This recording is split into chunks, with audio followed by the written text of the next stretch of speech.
What does it take, in your opinion, for an excellent news radio broadcast? Well, I mean, the award actually is for the totality of our organization, and we just have a lot of really motivated journalists who are concerned about getting the story correctly, but also just bringing it to our listeners. And so that means that Alex Stone, who's our Los Angeles-based correspondent, when he was covering San Bernardino, it was not only getting to the scene, but he was actually following the SWAT trucks, and once he was where the shootout took place, describing it really vividly, unafraid to kind of take the listener right to where the action's occurring. So it's a combination of having people that are really good at what they do, and the preparation they need in order to be ready when the story breaks, and then just a commitment to getting on the air. So we did a lot of anchored coverage on those stories that won this award for us.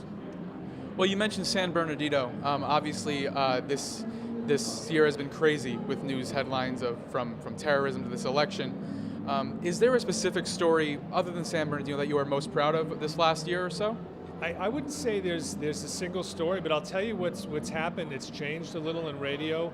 We've noticed over the last 2 years, radio stations are much more interested in when there's breaking news, in getting our coverage and putting it on the air and preempting their either syndicated programming, if it's talk programming, or local programming.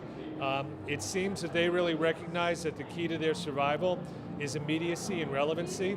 So when something is happening, whatever it is, if it rises to the level of even regional interest, but certainly national interest, they're relying on us. So even in New York City, when the bombing occurred a few blocks from here, a few weeks ago, 2 of the New York City news talk stations used our coverage initially until they were able to get their people in place and do local coverage.